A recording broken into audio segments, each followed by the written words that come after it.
கர்த்தருடைய பரிசுத்த நாமத்துக்கு மகிமை உண்டாவதாக. முதலில் சங்கீத பகுதி 46வது சங்கீதம். தேவன் நமக்கு அடைக்கலமும் பலனும் ஆபத்து காலத்தில் அனுகூலமான துணையும் ஆனவர்.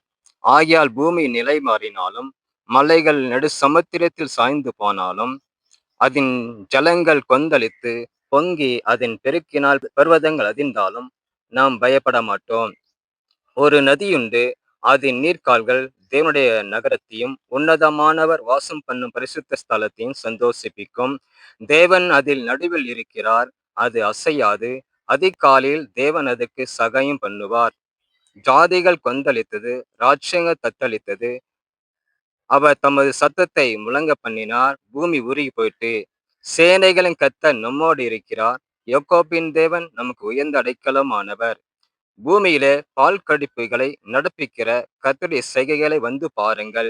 அவர் பூமியின் கடைமணம் மட்டும் யுத்தங்களை ஓய பண்ணுகிறார், விலை உடுத்து ஈட்டியை முறிக்கிறார், ரதங்களை நெருப்பினால் சுட்டெரிக்கிறார். நீங்கள் அமர்ந்திருந்து நானே தேவன் என்று அறிந்து கொள்ளுங்கள். ஜாதிகளுக்குள்ள உயர்ந்திருப்பேன், பூமியில உயர்ந்திருப்பேன். சேனைகளின் கர்த்தர் நம்மோடு இருக்கிறார், யாக்கோபின் தேவன் நமக்கு உயர்ந்தடைக்கலமானவர். கர்த்தருடைய பரிசுத்த நாமத்துக்கு மகிமை உண்டாவதாக.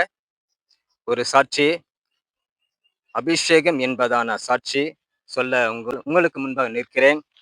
என் வாலிப வயதிலே சாத்தானுக்கு என்னை ஒப்புக்கொடாமல் ஏசப்பா என்னை பாதுகாத்து வருகிறார்.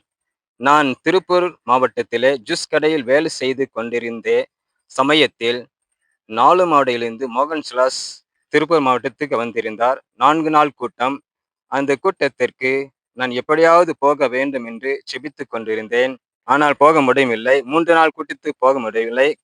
கடைசியாக ஒரு நாள் கூட்டம் இருந்தது. அந்த கூட்டத்திற்கு நான் போக வேண்டும் என்று என் முதலாளியிடம் விடுமுறை கேட்டேன். என் முதலாளி சொன்னார், இன்று ஞாயிற்றுக்கிழமை, இன்று வியாபாரம் நன்றாக இருக்கும், ஆகையால் விடுமுறை இல்லை என்று சொல்லிவிட்டார். நான் என் மனதிற்குள்ளே அந்த கூட்டத்திற்கு போக வேண்டும் என்று செபித்து கொண்டிருந்தேன். அந்த சமயத்தில் என்னுடைய முதலாளி திருப்பூர் மாவட்டத்தில் டவுன் ஹாலில் வாலிபர் கூட்டம் நடக்கிறது என்று சொன்னார். அந்த வாலிபர் கூட்டம் காலை 11 மணி அளவில் நடைபெறுகிறது என்று சொன்னார். நீ அதற்கு போயிட்டு வா என்று சொன்னார். என் முதலாளி அதை சொல்வார் என்று நான் நினைக்கவில்லை. நான் போவது இல்லை என்று தயங்கிக் கொண்டிருந்தேன். அந்த சமயத்தில் முதலாளி, கடையை நான் பார்த்து கொள்கிறேன், நீ போயிட்டு வா என்று சொன்னார். எனக்கு ஒரே சந்தோஷம் இருந்தது. உடனே புறப்பட்டு வாலிபர் கூட்டத்துக்கு நான் போனேன். அங்கே என் முதலாளி மகன் சன்னன், என்னுடைய நண்பர் இருந்தார். நான் அவர் பக்கத்தில் போய் உட்கார்ந்து கொண்டேன். அங்கே நான் பாரத்தோடு செபித்து கொண்டிருந்தேன்.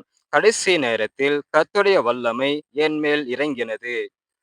கூட்டத்தில் என்னை அபிஷேகம் பண்ணினார். நான் என் கண்ணை மூடிக்கொண்டு ஜெபித்துக் கொண்டிருந்தேன். ஜெபித்துக் கொண்டிருக்கும் போது கர்த்தருடைய அக்கினி, ஒளி, வெளிச்சம் உலாவிக் கொண்டிருந்தது. நான் அதை கண்டேன். வாலிபர் கூட்டம் முடிந்து நான் வெளியே வந்தேன். அந்த சமயத்தில் சாத்தான் என சொன்னான், அது அக்கினி, ஒளி, வெளிச்சம் அல்ல, அது லைட் வெளிச்சம் என்று என்னை குழப்பினான். எனக்கு ஒரே குழப்பம் இருந்தது. நான் என் முதலாளி வீட்டில் போய் அன்று இரவு ஜெபம் பண்ணினேன். ஏசப்பா, உம்முடைய வல்லமை என் மேல் இறங்கினது, என்னை அபிஷேகம் பண்ணினீர். ஆனால் சாத்தான் சொல்லுகிறான், அது அபிஷேகம் அல்ல என்று என்னை குழப்புகிறான்.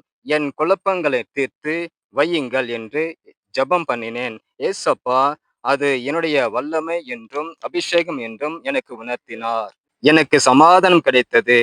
எனக்கு எல்லா தடைகளும் நீக்கி ஏசப்பா என்னை அபிஷேகம் பண்ணினார். ஆமேன்.